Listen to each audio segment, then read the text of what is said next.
Good afternoon. It is Saturday the 23rd of November 2024. With me at the Come and See event, I have with me my special guest, Renee Johnson. How are you today? I'm really good. How are you? It's very well, very well. I'm so grateful that you didn't let the weather put you off from coming. it's nice and warm here, though, isn't it? Yeah, it's okay. Yeah, so basically, I met Renee at Outside Broadcast that my radio station covered, and I met her very friendly lady. And I was inspired with the fact that she makes cupcakes, but for a living, into a business, isn't it? So I thought, brilliant, you know, if I take down her details, would she like to be interviewed on radio and also come along to my Come and See event? And she said, yeah, Absolutely. excellent. So she's here, she's very professional. Whenever I send you a message, you answer straight away and so on and so forth. So she's here. Last month we couldn't make it, but I'm so grateful that you've been able to today, so welcome. So what made you decide to start a cupcake business?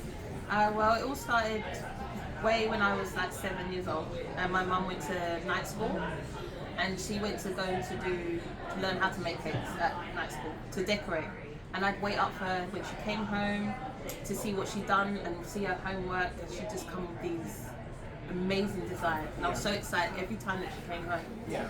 And it was her 40th birthday. Yeah. She created her own cake, and that's back in the days with the old school piping where everything was fragile, and it was beautiful. I said, when I grow up, I'm going to do that. Yeah, definitely. And so fast forward how many years, I've had my daughter, she's about to turn 2, and I said, let's give cupcakes a go. I enjoyed playing around, and she had all these magazines, Wilton magazine, I don't know if anyone remembers those.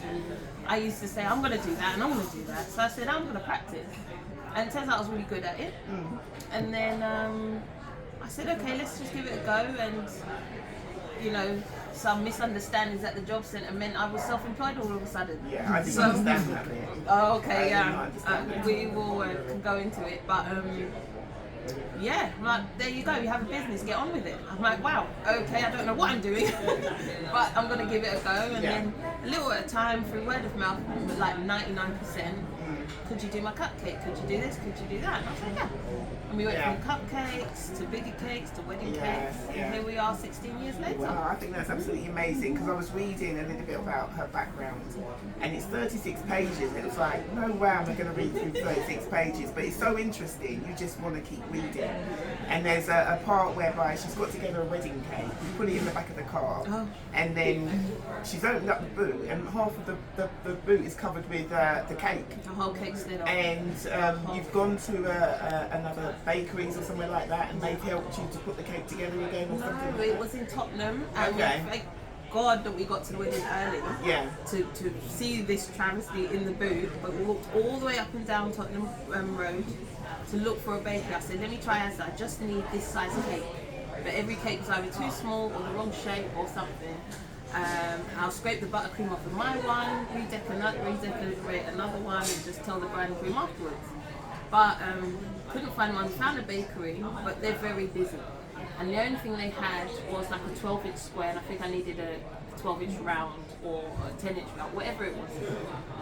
I said, I'll take it. That cake cost me £80. Wow. Yep. Which was more than I was charging for that particular cake.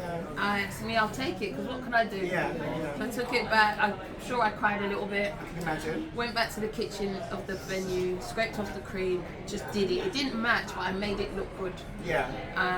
And I made it work, and I had to apologise to the bride, and she's like, I didn't even notice. Do you know what I mean? Because it was a good match. Yeah, fantastic. But that was. So I learned about buttercream. Yes. And I learned you can't stack your cakes and put them in the boot.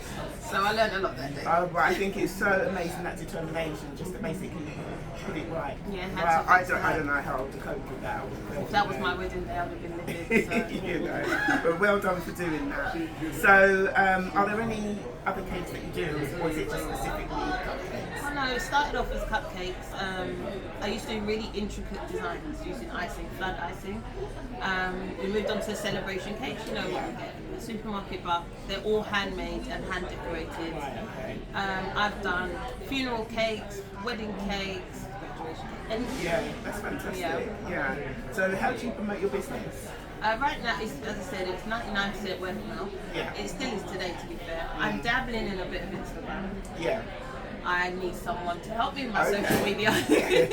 I just want to bake. You know, when you're a creative, you just want to get on with it. And you don't want to fluff with all the rest. TikTok as well, you know. All of that.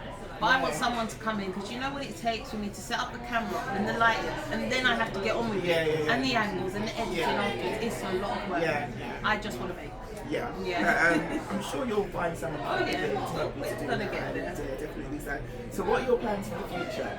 Well, regarding the cupcake lady, I've moved more into desserts. Okay. So now we're giving you your everyday stuff, your school cake and your coconut and jam, the one that everybody wants, a bit of nostalgia. Yeah. Because everyone knows that I can do big fancy wedding cake, and everyone knows how to do a cupcake. But I want people to have what they always do. You know, your everyday dessert stuff with custard or some fruit. So we're moving into cookies and sliced cakes and stuff that you get off the market. You know? Farmers market. So, if the viewers would like to maybe make an order of these wonderful cakes, these are some of her cupcakes. These are what I call my squirt and sprinkle. How do you open them? What are they called, sorry? I just call these squirt and sprinkle. Okay. They're just your run of the mill. They smell gorgeous though. Oh, thank you. Really lovely. Yeah, so these are some of her cupcakes that she makes. And so if they wanted to make an order, how would they make an order? If you don't know me or haven't been recommended by me, you can find me on Instagram on the Cupcake Lady London. You'll see a bright pink cupcake, that would be me. You can DM me, leave a message under one of my reels or something, and I will get back to you. Yep. Fantastic. So that's how you'll be able to get some of her wonderful cupcakes. I've made an order. Well, I will be making an order because she wanted to bring them in for us to taste. Yeah. And then I said I'd choose the ones that I wanted, so I'm definitely going to make an order. And hopefully you wonderful viewers will also. But thank you for coming in. Thank you for having me. And thank you for viewing and watching. Take care. Speak to you soon. Bye-bye.